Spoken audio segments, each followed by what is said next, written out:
Neste 25 de março, duas histórias entrecruzadas comemoram mais um aniversário, a da Rua 25 de Março e o do marco simbólico da imigração árabe. Mas não se trata apenas de uma coincidência de datas. Na verdade, a história da 25 de março está intrinsecamente ligada à imigração árabe para São Paulo e vice-versa. Se hoje a região mais se parece com um mar de gente que invade o trecho margeado por prédios e mais prédios, mal sabem seus cerca de 400 mil frequentadores diários que, até pouco antes de 1850, a mais famosa rua comercial do país era, literalmente, o Rio.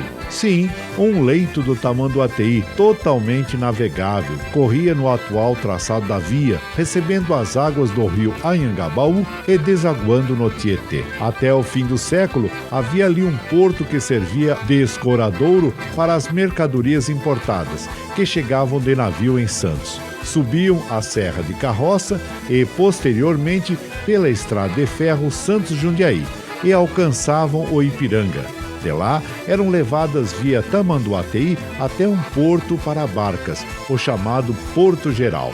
Daí o nome da conhecida ladeira. Se é difícil imaginar a região dessa forma, saiba que um dos primeiros nomes do trecho que margeava o rio foi Rua das Sete Voltas, depois de Rua da Várzea do Glicério, numa referência direta à estrutura natural do Tamanduateí, com suas curvas afuniladas e estreitas, que pareciam serpentear a região. A primeira volta coincidia com a atual Rua do Glicério. A segunda e a terceira ficavam na altura do hoje pontilhão da Rangel Pestana, enquanto a quarta, a quinta e a sexta localizavam-se onde fica o Parque Dom Pedro. A última terminava na Ladeira Geral, lugar em que funcionava o Porto Geral de desembarque das mercadorias. No fim do século, o rio foi retificado. A área da Várzea do Carmo foi drenada e surgiram as primeiras chácaras na região. A via, então, foi chamada de Rua de Baixo, dividindo a cidade em duas partes, a alta e a baixa.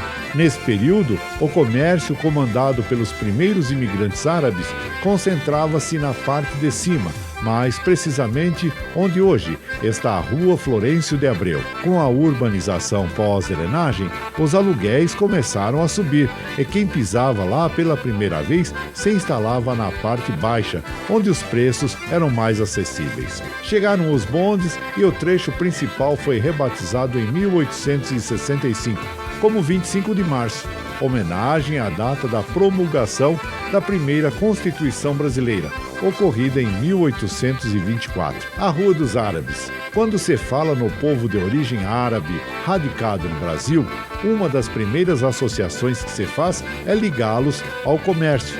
Mestres na arte de vender, foram eles também os responsáveis pela formação desse centro de referência que hoje é a Rua 25 de Março. Tanto que a Grande Via é carinhosamente chamada de Rua dos Árabes, numa simpática referência àqueles que aqui chegaram e aqui encontraram um porto seguro, depois de deixarem suas pátrias por conta, principalmente, das dificuldades econômicas. Conta a história que a primeira loja aberta na Rua 25 de Março, já em 1887, pertencia ao imigrante libanês Benjamin Jafé. A verdade é que os sírios e libaneses deixaram seu legado e, ainda hoje, já com segundas e terceiras gerações assumindo os negócios, continuam líderes na região. Nos anos 80, porém, ganharam a companhia de outras etnias, como a chegada dos gregos, portugueses e, principalmente, coreanos e chineses.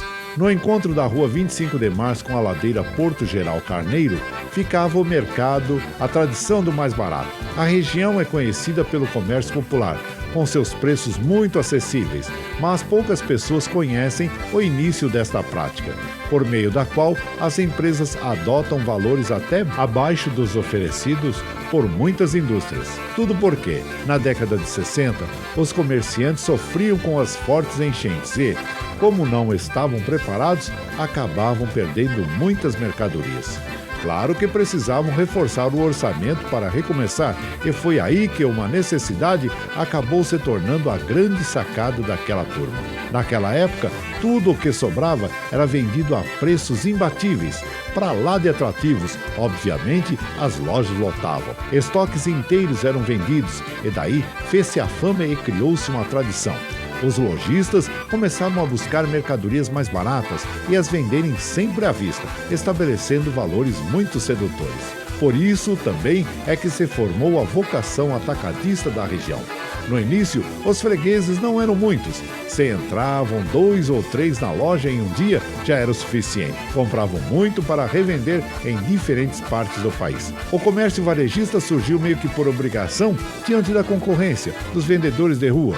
No início da história, eles compravam as peças no atacado nas próprias lojas da 25 de março e revendiam peça por peça, para quem se interessasse. Foi então que as lojas sentiram a necessidade de investir nesse segmento também. Em consequência, hoje são poucos as empresas que mantêm a exclusividade de comercializar apenas em grandes quantidades. Nos demais, a prática atacadista convive ao lado do varejo, sempre com preços mais atrativos para quem comprar em larga escala, é claro.